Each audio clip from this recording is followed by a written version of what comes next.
Hello student, आप पढ़ रहे हैं क्लास 12th बायोलॉजी का पहला चैप्टर जिसका नाम है पुष्पी पादपों में लैंगिक जनन। चलिए तो आज देखते हैं कि आज का अपना टॉपिक क्या है। तो आज का जो टॉपिक है वो इससे पहले जो हम टॉपिक कर रहे थे उसका नाम था परागण, पॉलिनेशन, जिसके अंतर्गत हमने आपको दो टाइप्स बताए थे। एक जिसका नाम स्वपरागण, सेल्फ पॉलिनेशन,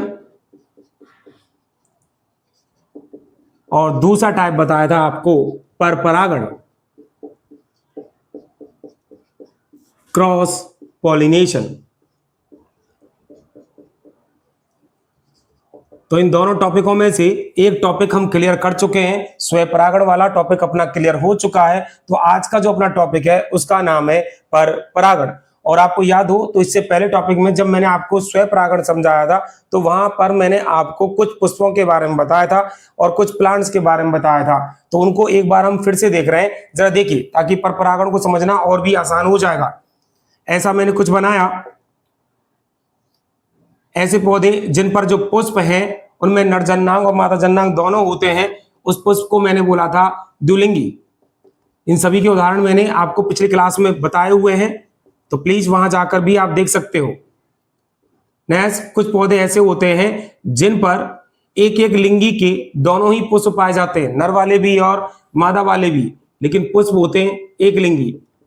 फिर आपको याद हो तो मैंने लिखा था कि ऐसा कोई पौधा जिस पर नर भाग और मादा भाग दोनों ही प्रेजेंट हो तो उसे बोला जाता है द्विलिंगाश्रयी पौधे।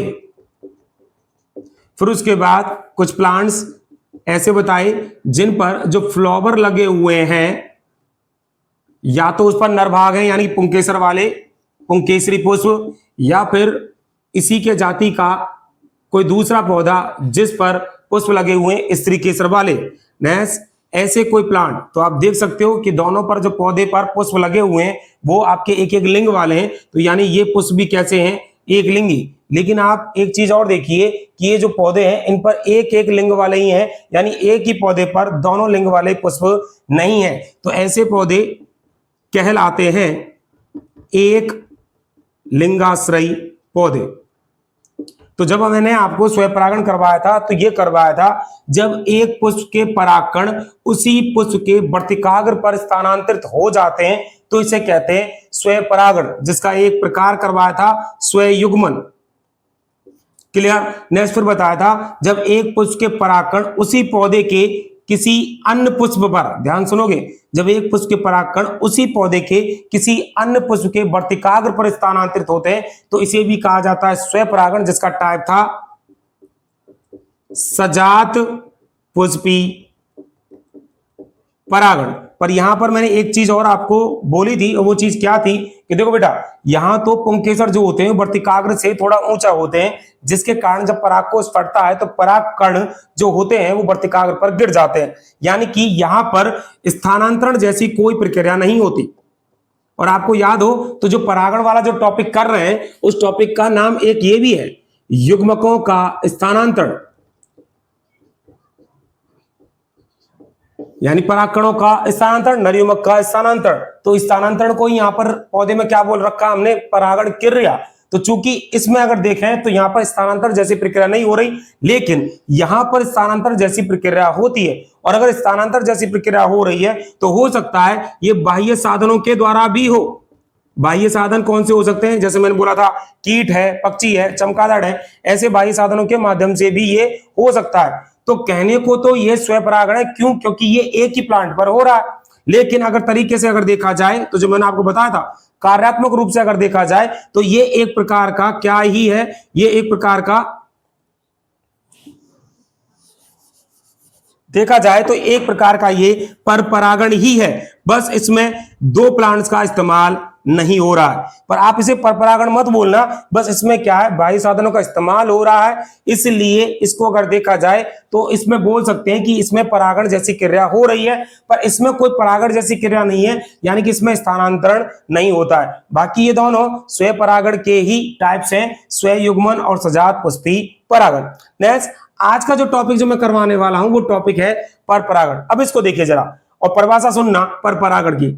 जब एक पौधे के पुष्प के परागकोश से परागकणों का उसी की जाति के किसी अन्य पौधे के पुष्प के वर्तिकाग्र पर जब स्थानांतरण होता है तो इसे ही कहा जाता है पर परागण। पर परागण के कुछ और भी नाम है, इन्हें आप एलोगैमी या इसे ही आप जीनोगैमी के नाम से भी जानते हैं। क्रॉस पॉलिनेशन इंग्लिश में लिखा हुआ है, वैसे दो नाम और हैं पर परागण के, एलोगैमी भी बोला जाता है और जीनोगैमी। अब फिर से परिभाषा एक बार फिर देख लीजिए। देखो, जब एक पुष्प के परागकण उसी पुष्प के वर्तिकाग्र पर गिरते हैं तो यह है स्वपरागण।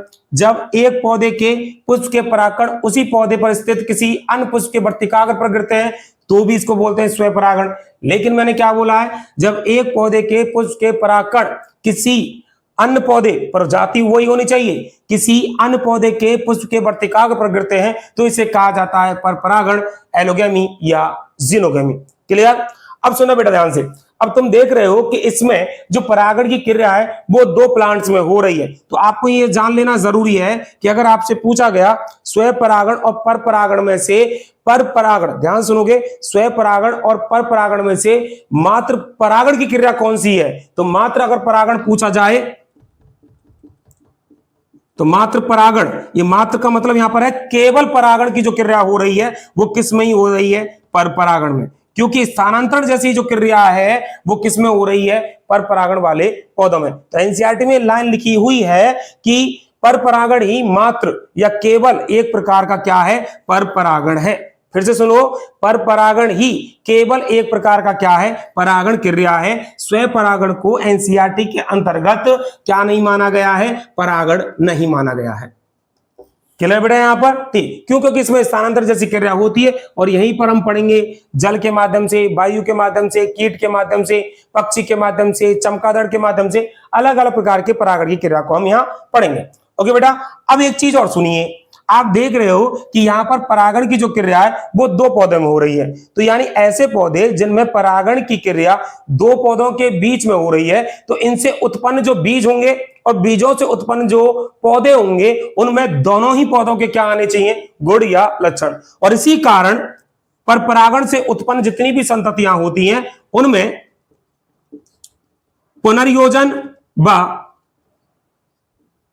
विभिन्नताएं आने की संभावनाएं होती हैं।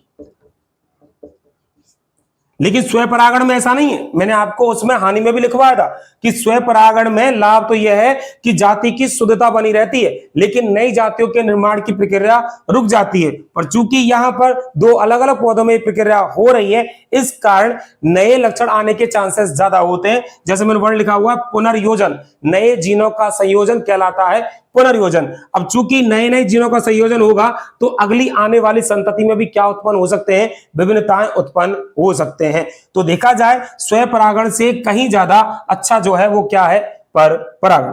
क्लियर बेटा? तो अब जो टॉपिक आपको करना है वो क्या है, तो सुनिए। जैसा कि आपने स्वपरागण वाले पौधे में किया था कि जिन पौधों में स्वपरागण होता है तो स्वपरागण के लिए उनमें कोई ना कोई अनुकूलन जरूर पाया जाता है जिसके कारण वो केवल स्वपरागण करते हैं, पर परागण नहीं। ऐसे ही पर परागण जिन पौधों में पाया जाता है उनमें भी कुछ ऐसे अनुकूलन पाए जाते हैं जो स्वपरागण को तो रोकते हैं। अब देखो, इन पौधों में तो अगर होगा तो कौन सा ही परागण होगा, पर परागण होगा। लेकिन ये जो पौधे आपको दिख रहे हैं ना, इनमें लिखने को तो ऐसा ठीक है कि इनमें स्वपरागण होता है, लेकिन इन पौधों में भी पर परागण होने के चांसेस हैं। जैसा कि मैंने पिछली क्लास में आपको बताया था, अगर मान लो पुंकेसर पहले परिपक्व हो गया, स्त्री केसर बाद में परिपक्व हुआ, तो इसमें स्वपरागण नहीं होगा, पर परागण होगा। समकाल पक्वता वाला टॉपिक करवाया था, वैसा यहां भी है। तो इन पौधों में भी कौन सा परागण हो सकता है, पर परागण। तो अब हम करने वाले कुछ अनुकूलन, और वो अनुकूलन क्या है कि पर परागण के लिए भी कुछ ऐसे अनुकूलन पाए जाते हैं जो स्वपरागण को रोकते हैं और पर परागण को जारी रखते हैं। तो देखते हैं अगले टॉपिक में पर परागण के लिए अनुकूलन।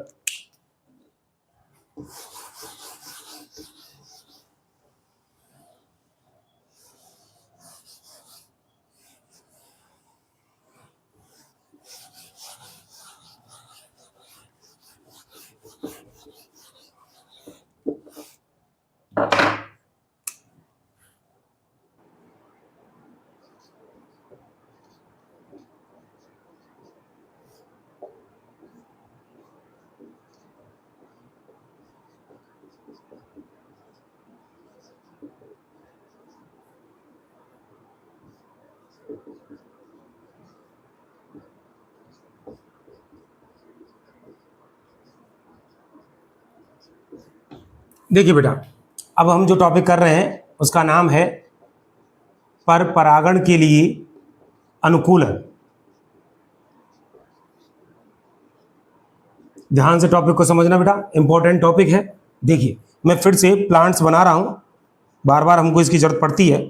देखिए बेटा, अभी एक पौधे ऐसे बनाए थे जिस पर द्विलिंगी पुष्प पाए जाते हैं, एक पौधे ऐसे जिस पर एक एक लिंगी के दोनों ही पुष्प पाए जाते हैं, नर पुष्प भी और मादा पुष्प। जैसे पुंकेसर होता है तो उसे आप बोल सकते हो पुंकेसरी पुष्प, और जिस पर स्त्री केसर होता है मादा जायांग, उसे बोल सकते हो स्त्री केसरी पुष्प। तो ये जो पुष्प है वो है आपका द्विलिंगी, और नए जो ये पुष्प लगे हुए हैं वो पुष्प हैं आपके एक लिंगी। इसी तरीके से मैंने तीसरा पौधा बनाया जिस पर केवल पुंकेसर वाले पुष्प ही लगे हुए हैं, यानी एक लिंगी ही पुष्प लगे हुए हैं, जो केवल केवल कौन से हैं, पुंकेसरी पुष्प। इसी के जाति का दूसरा पौधा जिस पर पुष्प जो लगे हुए हैं उस पर केवल स्त्री केसरी वाले पुष्प लगे हुए हैं, यानी इस पर भी कैसे पुष्प लगे, एक लिंगी, ये भी है एक लिंगी। क्लियर बेटा। नेक्स्ट फिर आपको ये बताया था कि जिन पौधों पर केवल एक लिंगी पुष्प होते हैं उन पौधों को बोलते हैं एक लिंगाश्रयी पौधे, और जिन पर दोनों लिंग वाले पुष्प होते हैं, चाहे वो एक ही पुष्प में हो चाहे वो अलग अलग पुष्प में हो, तो ऐसों को बोला जाता है द्विलिंगाश्रयी। जो टॉपिक हम कर रहे हैं वो है परपरागण के लिए अनुकूलन। वैसे तो परपरागण इन पौधों में तो होता ही है, पर इन पौधों में भी परपरागण होने की संभावनाएं होती हैं। तो जैसे आपने स्वपरागण के लिए अनुकूलन किए थे कि ऐसी कौन सी कंडीशन होती है कि पौधों में स्वपरागण ही होता है, परपरागण नहीं, उसी तरीके से जिन पौधों में परपरागण होता है तो उनमें भी कुछ ऐसे अनुकूलन और कंडीशन पाई जाती है कि वो स्वपरागण को तो रोकते हैं और परपरागण को वो जारी रखते हैं। तो जब आपको स्वपरागण के लिए अनुकूलन करवाए थे तो 3 अनुकूलन करवाए थे। पहला जो करवाया था उसका नाम था उभयलिंगता। अगर आपने ये वीडियो नहीं देखी है तो प्लीज इससे जस्ट पहले की वीडियो है, मैं उसको डिस्क्रिप्शन बॉक्स में डाल दूंगा, उसकी लिंक आप वहां जाकर देख लेना। उभयलिंगता। नेक्स्ट दूसरा अनुकूलन जो किया था समकाल पक्वता, और तीसरा जो अनुकूलन किया था वो किया था अनुन्मीलता। ये 3 अनुकूलन मैंने आपको करवाए थे जिसके माध्यम से आपको पता चला कि पौधों में स्वपरागण होता है किस प्रकार से। क्लियर। तो आप इसमें देखिए और उनको ध्यान से रखना। इधर देखिए, परपरागण के लिए अनुकूलन जो पहला है उसका नाम है एक लिंगता, और देखो मैं आपको उसके साथ साथ मिलाऊंगा, इसको बोलते हैं यूनिसेक्सुअलिटी। देखिए बड़े ध्यान से, देखो बड़ा, स्वपरागण के लिए जो अनुकूलन करवाया था पहला तो उसका नाम लिखा है उभयलिंगता। इसका मतलब क्या है कि या तो पुष्प द्विलिंगी होना चाहिए या पौधा कैसा होना चाहिए, द्विलिंगाश्रयी होना चाहिए, तभी उसमें क्या हो सकता है, स्वपरागण। ये पहली कंडीशन थी यहां पर। क्लियर। लेकिन परपरागण में पहली कंडीशन क्या है, एक लिंगता, यानी कि या तो पुष्प होना चाहिए कैसा, एक लिंगी, या पौधा होना चाहिए, ध्यान से सुनना बेटा, कि या तो पुष्प होने चाहिए एक लिंगी। देखो एक लिंगी यहां भी है, एक एक लिंगी, एक लिंगी, एक लिंगी, तो या तो पुष्प होना चाहिए एक लिंगी, या फिर अगर पुष्प एक लिंगी नहीं है तो पौधा कैसा होना चाहिए, एक लिंगाश्रयी। ये पहली कंडीशन है। तो आप देख सकते हो कि पुष्प एक लिंगी यहां तीनों प्लांट्स में आपको दिखाई दे रहे हैं, तो या तो पुष्प होना चाहिए एक लिंगी, या फिर पौधा होना चाहिए कैसा, एक लिंगाश्रयी। अगर ये कंडीशन है तो क्या हो सकता है, परपरागण हो सकता है। अब इस कंडीशन को देखिए कि आप देख रहे हो तो एक लिंगी जो पुष्प है वो 2 अलग अलग पौधों पर पाए जाते हैं। जरा देख लो, एक लिंगी जो पुष्प है वो तो किस पर भी पाए जा रहे हैं, द्विलिंगाश्रयी। तो ऐसा कोई पौधा, ध्यान से बेटा, करवाया जरूरी है गया है कि इन पौधों में द्विलिंगाश्रयी है और इनमें स्वपरागण होने के चांसेस है, लेकिन ये जरूर नहीं है कि सभी द्विलिंगाश्रयी पौधों में स्वपरागण हो। तो देखिए जरा कि द्विलिंगाश्रयी जो पौधे होते हैं उन पर भी कैसे पुष्प पाए जाते हैं, एक लिंगी पुष्प पाए जाते हैं। उसी पर पुंकेसरी पुष्प भी है और उसी पर स्त्री केसरी पुष्प भी है। तो इन पौधों में भी स्वपरागण को रोक के कौन सा परागण हो सकता है, परपरागण हो सकता है। क्लियर। और अगर एक लिंगाश्रयी पौधों की बात करें तो इनमें तो ऑब्वियस बात है कौन सा ही परागण पाया जाएगा, पर परागण। सीखो जरा दोबारा से, एक लिंगता में क्या बोला कि या तो पुष्प कैसा होना चाहिए, एक लिंगी, या फिर पौधा ही कैसा होना चाहिए, एक लिंगाश्रयी। अब जिसका नाम लिखा है कि पौधा ही एक लिंगाश्रयी है तो उसमें तो परपरागण होकर ही रहेगा। तो इसका उदाहरण है पपीता। एक उदाहरण और लिख देता हूं जिसका नाम है बेलिसनेरिया। तो ये जो पौधे होते हैं इन पौधों में केवल एक लिंगी ही पुष्प लगते हैं, वो भी केवल या तो पुंकेसरी या फिर स्त्री केसरी। लेकिन यहां जरा देखो कि पौधा जरूर द्विलिंगाश्रयी है लेकिन पुष्प कैसा है, एक लिंगी। और इन पौधों में भी क्या हो सकता है, परपरागण। और इसके उदाहरण में पहले आपको लिखवा चुका हूं, आपको याद हो कुकुरबिटेसी कुल के पौधे, मैं बोल देता हूं कौन कौन से लिखवाएं। कुकुरबिटेसी कुल के पौधे मैंने लिखा था, जैसे कि लौकी है, इसके अलावा लिखा था खीरा है, ककड़ी है, करेला है, कद्दू है, इसके अलावा तरबूज है, इसके अलावा खरबूजा है। बहुत सारे मैंने कुकुरबिटेसी कुल के पौधे लिखवाए। इसके अलावा अन्य एग्जाम्पल और लिखवाए थे, मक्का है, अरंडी है, नारियल है। ऐसे बहुत सारे उदाहरण हैं जो पौधे तो कैसे हैं, द्विलिंगाश्रयी, लेकिन उस पर पुष्प कैसे लगते हैं, एक लिंगी। तो ये जरूरी नहीं है कि जिन पर दोनों एक एक लिंग के पुष्प हो, यानी कि प्लांट द्विलिंगाश्रयी है तो उसमें स्वयं परागण ही हो, ये जरूरी नहीं है। क्यों नहीं है, जरा देखो यहां पर दूसरा टॉपिक लिखा हुआ है समकालपकता। स्वयं परागण तभी हो सकता है जब दोनों ही पुष्प यानी परागकोश और स्त्री केसर दोनों एक ही समय पर अगर परिपक्व होते हैं तो शायद इनमें स्वयं परागण हो सकता है। लेकिन यदि पुंकेसर पहले परिपक्व हुआ, स्त्री केसर बाद में हुआ तो स्वयं परागण होने के चांसेस नहीं है, तब इनमें कौन सा ही परागण पाया जाएगा, पर परागण। तो इस तरीके से पहला टॉपिक पर परागण के लिए अनुकूलन एक लिंगता हुआ खत्म। और आप समझ गए होंगे एक लिंगता का मतलब या तो पुष्प कैसा होना चाहिए, एक लिंगी, या पौधा कैसा होना चाहिए, एक लिंगाश्रयी। नेक्स्ट दूसरा अनुकूलन सीखिए।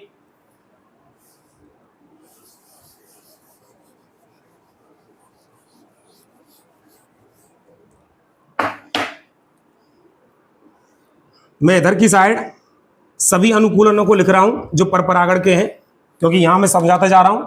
तो परपरागण के लिए जो अनुकूलन पहला कर चुके हैं आप, उसका नाम है एक लिंगता।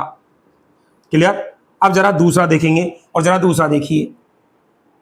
नेक्स्ट दूसरा देखिए जिसका नाम है भिन्न काल पक्वता।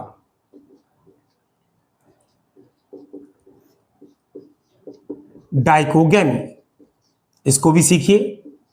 देखिए बेटा, स्वयं परागण में आपने सीखा था जिसका नाम है समकाल पक्वता। इसके अंतर्गत मैंने आपको क्या बताया कि यदि एक पुष्प के पुंकेसर यानी परागकोश और स्त्री केसर यानी वर्तिकाग्र एक ही समय पर परिपक्व होते हैं तो इसे कहा जाता है समकाल पक्वता। बेटा मैं आपको फिर से याद करा दूं कि जो पौधे एक लिंगाश्रयी होते हैं उनमें तो परपरागण ही होता है, स्वयं परागण के चांस है ही नहीं। तो ये जो मैं कर रहा हूं ना अनुकूलन, वो इनके लिए नहीं है क्योंकि इनमें तो परपरागण ही होकर रहेगा। वो अनुकूलन जो है वो इनके लिए है कि जो आपको ये पौधे लग रहे हैं ना कि जिन पौधों पर द्विलिंगी पुष्प पाए जाते हैं या जो पौधे द्विलिंगाश्रयी होते हैं उनमें केवल स्वयं परागण होता है, तो ऐसा जरूरी नहीं है। तो जो पौधे द्विलिंगाश्रयी होते हैं उनमें भी हो सकता है क्या, परपरागण। तो ये अनुकूलन उन्हीं के हैं।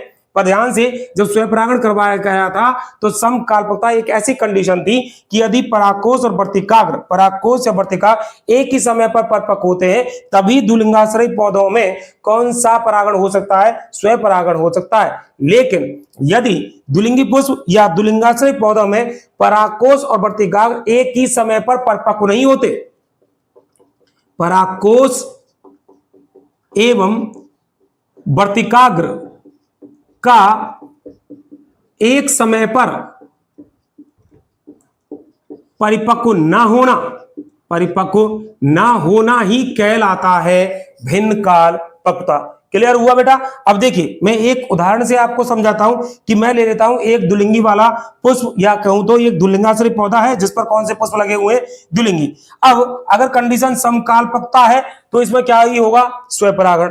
लेकिन अगर कंडीशन समकालपकता ना होकर क्या कंडीशन है, भिन्न कालपकता, तो इसमें होगा क्या, तो या तो पुंकेसर पहले परिपक्व होगा या फिर स्त्री केसर। तो उदाहरण सीखिए कि किस तरीके से हमको करना है। तो देखो बेटा, यदि पुंकेसर यानी कि परागकोश पहले परिपक्व होता है तो इसे बोला जाता है पुंपूर्वता, इंग्लिश में इसको बोलते हैं प्रोटेंड्री।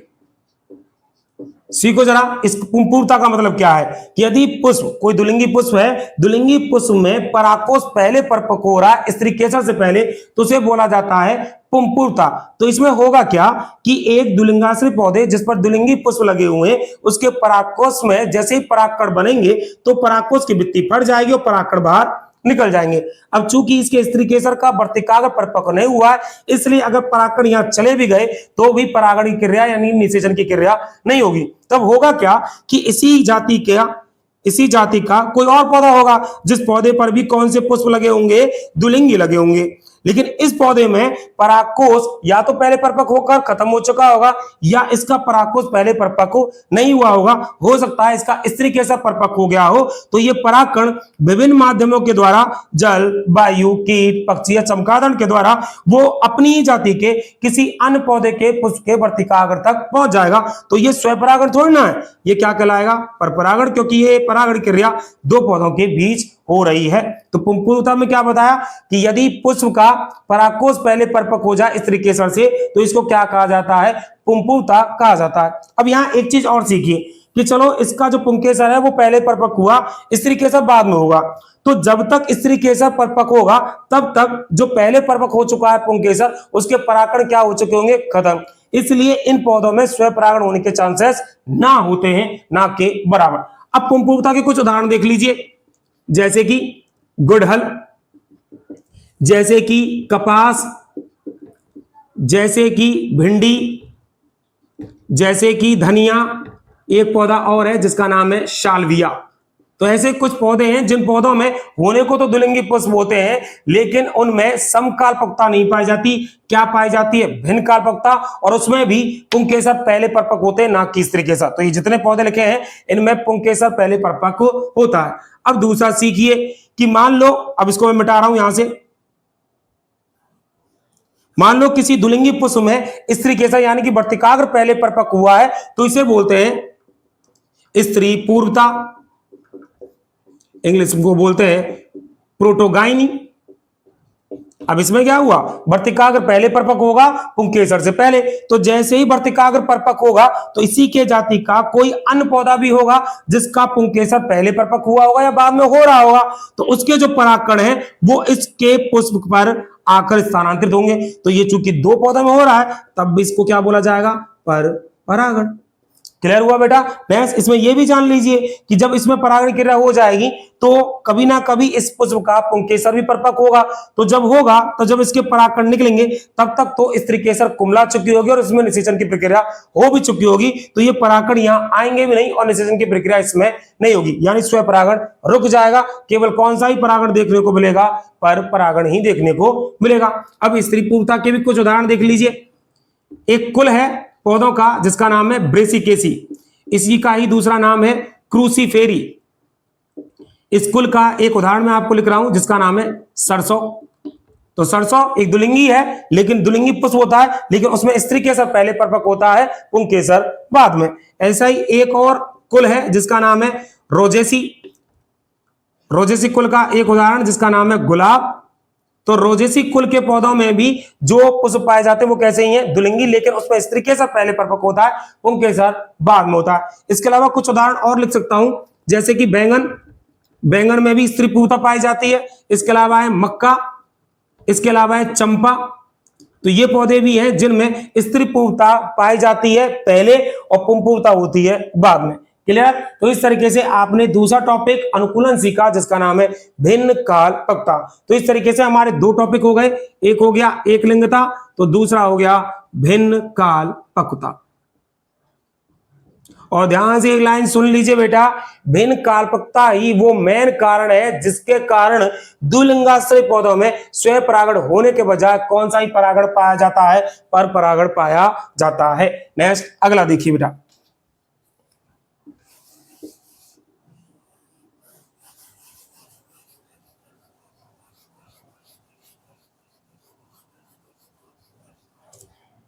नेक्स्ट अगला तीसरा अनुकूलन करेंगे हम। देखिए नेक्स्ट अगला है स्वबंधिता, इंग्लिश में से कहते हैं सेल्फ स्टेरिलाइजेशन। स्टेरिलिटी। देखिए बेटा इसका मतलब क्या है, देखो यहां लिखा है स्वयं, यानी स्वयं बंद है, यानी कि स्टेराइल हो चुका, नपुंसक हो चुका। तो देखना बेटा कि कुछ दुलिंगी पौधों, ध्यान सुनना बेटा, कुछ दुलिंगी पौधों या कैसे दुलिंगी पुष्पों या दुलिंगाश्रयी पौधों में परागकोश के अंदर परागकण बनते हैं और परागकण जो है उसी पुष्प के स्त्री केसर तक आ भी जाते हैं, पहुंच जाते हैं, लेकिन ऐसे पुष्पों में अनुकूलता होने पर भी परागकण जो है वो अंकुरित नहीं हो पाते। फिर से सुनो जरा कि क्या मैंने बोला है कि कुछ दुलिंगी पुष्प ऐसे होते हैं कि उनमें पुंकेसर के परागकोश के अंदर जो परागकण बनते हैं वो उसी पुष्प के स्त्री केसर के वर्तिकाग्र तक पहुंच तो जाते हैं, लेकिन अनुकूलता होने के बावजूद वो परागकण जो होते हैं वो अंकुरित नहीं हो पाते। अब जब वो अंकुरित होंगे ही नहीं तो ये परागण या निषेचन की क्रिया हुई कहां? बस ऐसा ही तो है कि केवल परागण पहुंचे हैं, तो इसको तो हम परागण बोलेंगे नहीं, क्योंकि परागण तभी बोला जाएगा जब उसके अंदर निषेचन की प्रक्रिया पूरी संपन्न हो सके। अब चूंकि इस पौधे ने या पुष्प ने क्या किया, स्वयं को ही क्या कर लिया, स्टेराइल कर लिया, स्वयं को ही बंद कर लिया।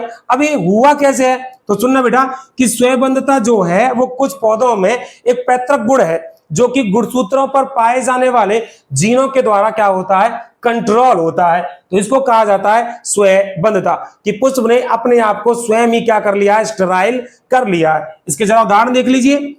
एक उदाहरण है जिसका नाम है राखी बेल। राखी बेल इंग्लिश में इसको बोलते हैं पैसिफ्लोरा। क्लियर? इसके अलावा कुछ और उदाहरण लिख देता हूं मैं आपको स्वयंबंधता का। अंगूर, इसके अलावा एक और उदाहरण जिसका नाम है पिटूनिया, इसके अलावा चाय के पौधे की भी कुछ जातियां हैं, इसके अलावा है सेब, इसके अलावा आर्किड नाम का पौधा होता है उसकी भी कुछ जातियां हैं जो उनमें भी क्या पाया जाता है, स्वयंबंधता पाया जाता है। तो इस तरीके से पर परागण के कितने अनुकूलन हो गए, 3, एक लिंगता, भिन्न कालपक्वता और तीसरा हो चुका जिसका नाम है स्वयंबंधता। क्लियर बेटा? नेक्स्ट अगला देखते हैं। 3 हो चुके हैं, अभी 2 और बाकी हैं, उनको भी सीखिए। देखिए नेक्स्ट अगला है चौथा, जिसका नाम है विषम वर्तिकात्व। विषम वर्तिकात्व इंग्लिश में इसको बोलते हैं हेटेरो स्टाइल।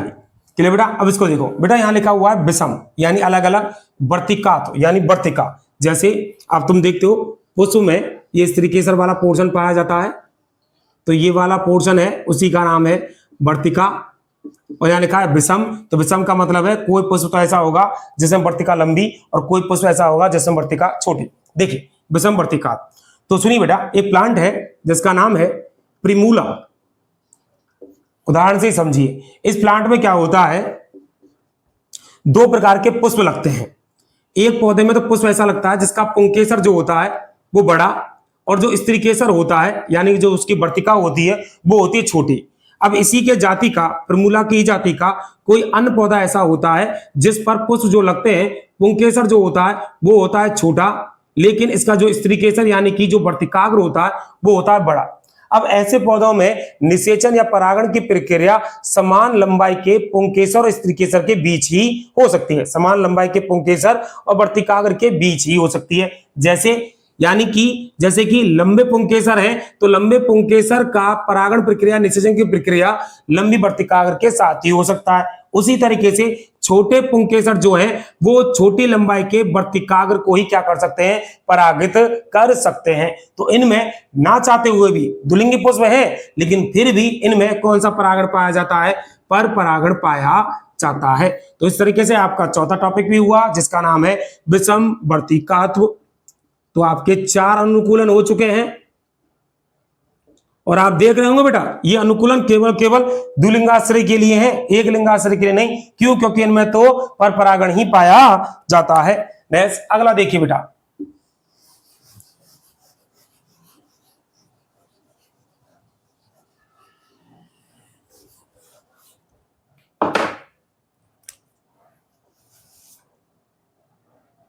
नेक्स्ट अगला है पांचवा, जिसका नाम है अवरुद्ध परागणता। ये लास्ट है, इंग्लिश में इसको बोलते हैं हरकोगेन। अब देखिए बेटा फिर से सीखो, इसमें क्या है कि कुछ द्विलिंगी पुष्पों में परागकोश और वर्तिकाग्र के बीच में एक प्राकृतिक संरचनात्मक अवरोध आ जाता है। क्या मैंने बोला है? परागकोश और वर्तिकाग्र के बीच एक प्राकृतिक संरचनात्मक अवरोध आ जाता है, यानी रुकावट आ जाता है, जिसके कारण परागकोश से जो परागकण है वो वर्तिकाग्र तक नहीं पहुंच पाते हैं और उसे ही कहा जाता है अवरुद्ध परागणता। इसको मैं आपको एक उदाहरण से समझाता हूं। मैं पहले कुछ उदाहरण लिख देता हूं इस परागण के। देखिए जरा कौन कौन से उदाहरण है। एक है ग्लोरी लिली, एक है कलिहारी,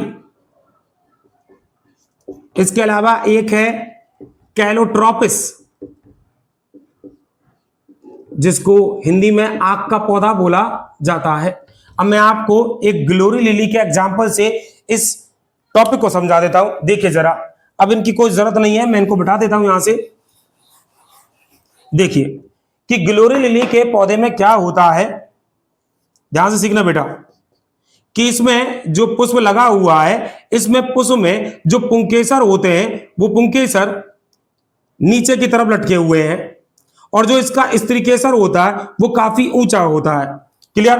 अब जब इस पुंकेसर के अंदर, परागकोश के अंदर परागकण बनते हैं तो वो केवल नीचे तो गिर जाते हैं, लेकिन वो कहां नहीं पहुंच पाते, वो स्त्रीकेसर के वर्तिकाग्र तक नहीं पहुंच पाते। यानी इनमें क्या आ चुका है, एक संरचनात्मक अवरोध आ चुका है, जिसके कारण इसी पुष्प के परागकण इसी पुष्प के वर्तिकाग्र तक नहीं पहुंच पाते हैं और इसे ही कहा जाता है अवरुद्ध परागणता। क्लियर बेटा? तो इस तरीके से आपके 5, तो लास्ट ये है अवरुद्ध परागणता। तो इस तरीके से आपने पर परागण के लिए जो अनुकूलन है वो कर लिए। पहला एक लिंगता, दूसरा भिन्न कार्पकता, तीसरा स्वयंबद्धता, चौथा विषम वर्तिकाग्र और लास्ट 5वां अवरुद्ध परागणता। और इस तरीके से टॉपिक आपका क्लियर हुआ, पर परागण के लिए अनुकूलन। अब इस टॉपिक का एक लास्ट रह गया है, जिसका नाम है कि पर परागण से क्या तो लाभ है और क्या ही इसकी हानियां हैं। अब इसको भी आप देख लीजिए।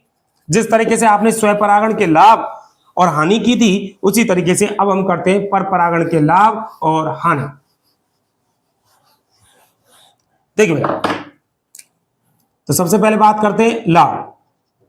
लाभ बेटा देखो सीधा सीधा क्या है, पहला लाभ तो इसका सीधा ये है कि जब तुम देख रहे हो कि इनमें निषेचन या परागण की प्रक्रिया 2 अलग अलग पौधों में हो रही है, तो जो बनने वाले बीज होंगे और बीजों से बनने वाले जो पौधे होंगे, उनमें अभी मैंने कुछ देर पहले लिख भी दिया था, पुनर्योजन यानी कि नए जीनों का संयोग भी हो सकता है और उनमें क्या भी आ सकती हैं, विभिन्नताएं भी आ सकती हैं। यानी कि मैं कहूं अगर कि तुम जानते हो जब दो पौधों में परागण की प्रक्रिया होगी तो उनसे उत्पन्न जो बीज होते हैं वो कहलाते हैं संकर बीज। तो संकर बीज जो हैं वो ज्यादा से ज्यादा क्या होंगे, अपने जनकों से श्रेष्ठ होंगे। तो ये है इसके लाभ। अगर हम बात करें हानि की, तो बेटा हानि कुछ ऐसा इसमें हानि है तो नहीं, पर इतना जरूर है कि इसमें परागकणों की वेस्टिंग बहुत ज्यादा हो जाती है, यानी कि परागकण बहुत ज्यादा नष्ट हो जाते हैं जो किसी काम के नहीं आते। अब क्यों हो जाते हैं वो नष्ट? जैसे कि अगर मान लो किसी पौधे में वायु के द्वारा परागण हो रहा है, तो वायु के द्वारा हजारों लाखों की तादाद में परागकण उड़ाकर ले जाए जाते हैं किसी अन्य पौधे पर। अब ये जरूर थोड़ी ना है कि वो अपनी जाति के दूसरे पुष्पों के वर्तिकाग्र तक गिरी जाए। इस कारण इसमें बस एक हानि यही है कि इसमें परागकण की बहुत ज्यादा वेस्टिंग होती है। बाकी इसका तो केवल और केवल लाभ ही है, क्योंकि स्वयं परागण में आपने देखा था कि उसमें नई जातियों की उत्पत्ति नहीं होती, पर परागण में पुनर्योजन और विभिन्नताएं आती हैं, तो इसलिए इनमें नई जातियों की उत्पत्ति भी होने की संभावना होती है, नई जातियों की उत्पत्ति। तो आप इस पृथ्वी पर जो अलग अलग पौधों की अलग अलग जातियां जो देख रहे हो, वो पर परागण का ही एक कंडीशन है, वरना अगर केवल स्वपरागण हो रहा होता तो उसमें क्या ही होता, उसमें नई जातियों का विकास क्या हो जाता, रुक जाता। बस इतना जरूर है कि जाति की शुद्धता बनी रहती। क्लियर बेटा? तो इस तरीके से आज की क्लास में आपका यह टॉपिक भी क्लियर हुआ जिसका नाम है परागण। Thank you.